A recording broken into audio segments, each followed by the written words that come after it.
just mentioned a few moments ago, my daughter born with spina bifida, and with the chair's permission, I'd like to show a short video that has been shown in the House Committee previously.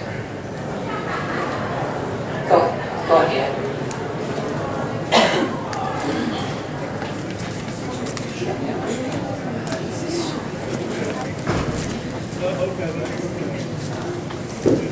We have video?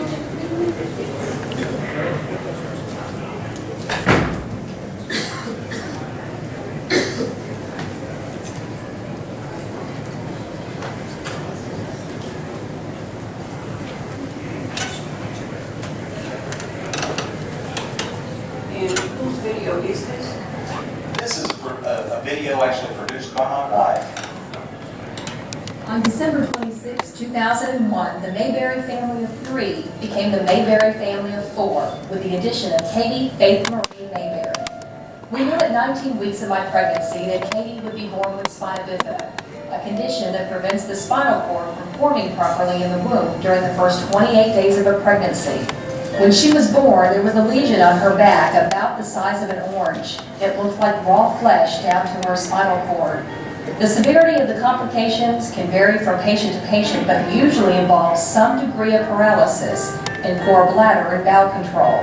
She was immediately taken to Arkansas Children's Hospital and at 1 day old had her first surgery to repair her spinal cord. She had to lay on her belly for 6 weeks while the stitches healed. Almost a week later, we got to hold her for the first time. How does it feel, Dad? She had one more surgery before her departure from Children's Hospital.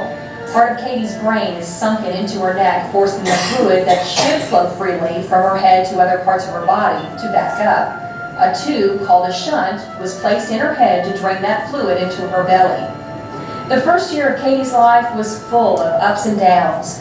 She learned to roll over at 9 months. Roll over. Yeah, push.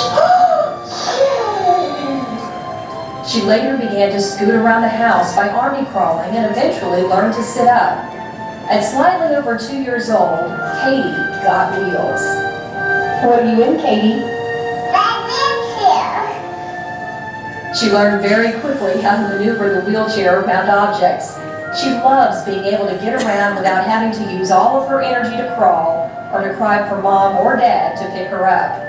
At about 2 weeks after the wheelchair, Katie stood for the first time with the help of braces.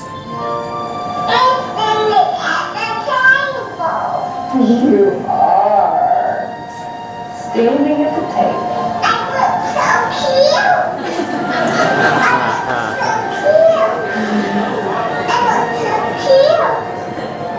She is even beginning to take the smallest of steps. One small step for man, one gigantic step for Katie. Here we go. You did a good job. I used to look at a child in a wheelchair or braces and think, oh, poor thing. With Katie, all I see is pride, determination, and a twinkle in her eyes.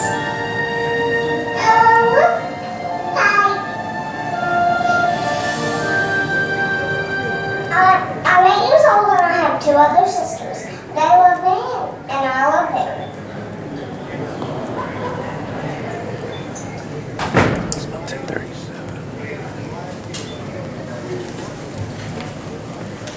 Members of the committee, that's why.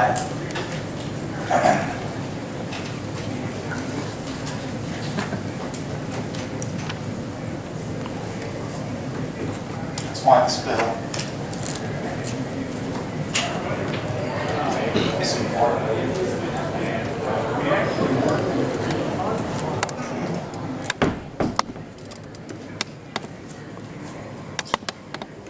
About a month ago, each one of us took an oath of office where we said that we would uphold the Constitution of the United States and the Constitution of the State of Arkansas. Our founding fathers said in the Declaration of Independence that we hold these truths to be self-evident, that all men are created equal. They're not born equal. not made to be equal later on. They're created equal. They're endowed by their Creator with certain unalienable rights, and the very first one it mentions is the right to life, followed by liberty and the pursuit of happiness.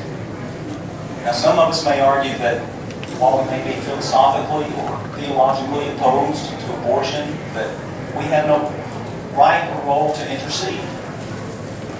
A similar argument was made by some in the 1800s regarding slavery.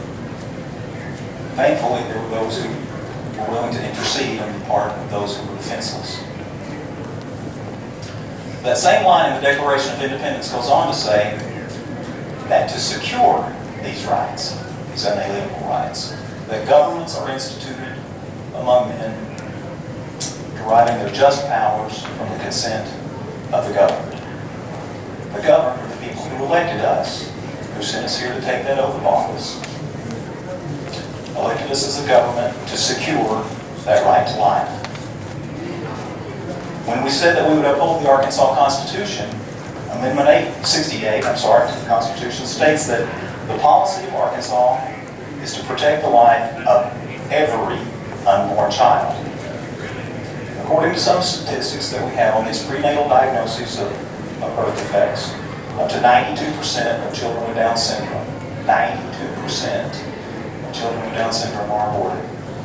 67% of children with spina bifida, little girls just like Katie. Katie sings in our junior choir at church. She takes a dance class in her wheelchair. She takes a dance class. She plays Miracle League baseball. She's a vibrant little girl who has touched more lives in a positive way than many adults ever will.